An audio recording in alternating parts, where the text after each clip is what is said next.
naghihiyawan ho yung mga tao dito sa likuran, ano? Alam nyo, napakaseryoso hong usapin talaga nitong pork barrel, ano? Pero nakikita natin, very festive ho ang mood naman dito, no? Wala ho namang nagkakasakitan, nagkakaaberya. Lahat ho ngayon dito ay masasaya lamang, no? Na nagtitipon-tipon at ina-express ang kanilang pagtutol pa rin sa paggamit ng pork barrel sa mga anomalyang paraan.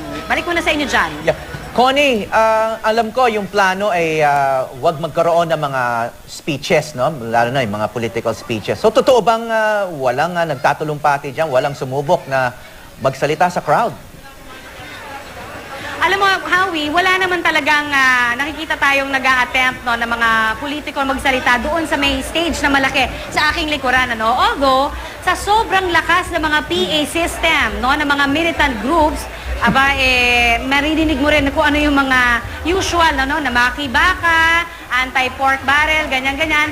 Alam mo, napakadami dito ng mga militant groups talaga, no? Although, ang parati nating inuulit, no, hindi naman din sila yung nagsimula ng pagtitipon na ito. Kaya, kumbaga, yung mga taong naririto, no, from all walks of life, nandito sila, no? Only for one thing. Yan, nagkakaisang lahat, no, para disprubahan nga o hindi i-approve itong paggamit ng pork barrel sa maling paraan. Connie, pero tama. maliban dyan, nakikita naman natin, ano, na may mga patches of activity silang ginagawa. Halimbawa, ano, yung mga estudyante, no, nagchat-chat sila ng sarili nilang mga gustong ipahayag. Yung iba naman nagpapalipad ng lobo, no? At yung iba may mga ginagawang statwa, no? Effigy. May mga grupo kasi ng artist dito, no, na napakaganda ng pagkagawa nila nung Jose Rizal. Na pinakita natin kanina sa unang hirit, ano, ito ay made of fiberglass, ano. So maraming paraan. May mga vendors din dito, no. 128 of them are here. Mula naman yan, nagmatcha sila sa Manila Hotel. At kahit na hindi sila nagbebenta ng mga usual na paninda nila, no, sabi nila, isasakripisyo nila itong araw na ito para lamang din marinig, ano, ang kanilang mga sentimiento. Connie, mukhang nakikiayon ba ang lagay ng panahon dyan sa Luneta Park? Kasi nakita ko parang nabawasan ang mga nakapayong. Alam mo, Rhea, sa totoo lang, napaka-perfect na itong panahon na ito, no? Hindi mainit at all, napakahangin. Kung may ambon man, napaka-konting-konti lamang. At of course, inabisuhan na natin yung ating mga kapuso kanina pa, no? Na dahil na rin sa abiso ng pag-asa na uulan at may posibilidad na magkaroon nga ng mga ambon-ambon, etong araw na ito ay handang-handa rin naman ang lahat ng mga nagpuntahan dito, no? Naka-jacket, naka-hat, may payong.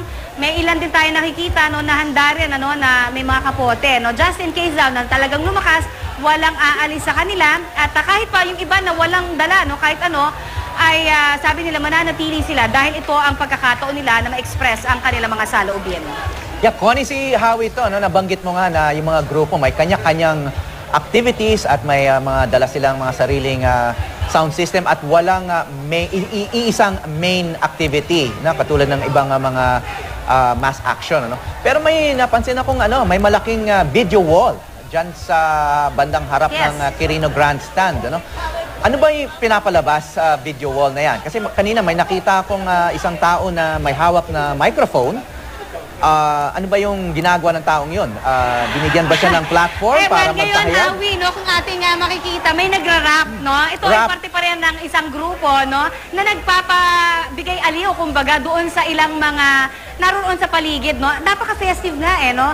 Although, paulit-ulit natin sinasabi, itong pagtitipon na ito ay seryosong usapin, pero they make it fun in a way, para na rin sa gayon, siguro ay talagang maging maayos din, ano, yung pagtitipon nila dito.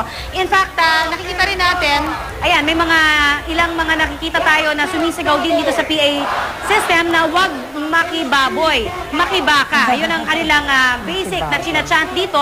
At yan ay naririnig natin na umi-echo hanggang doon sa kabilang side, no, ng Luneta. Mula dito sa mismong picnic area ng Quirino Grandstand. So talagang ganoon ka-solid, no, itong pahayag ng mga naririto ngayon. Yung nakikita naman natin ngayon sa atin naman na video, yan naman, may mga nagpapapirma rin dito, no, yung tinatawag na change.org.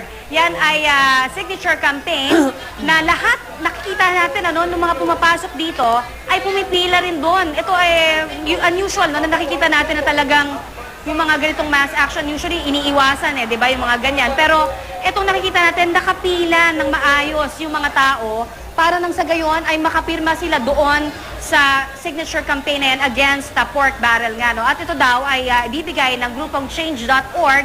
Parte rin dyan si Peachy, na kaninang na-interview natin, na magpaparating nitong signature campaign sa Malacanang. Alright, maraming salamat. Connie Sison.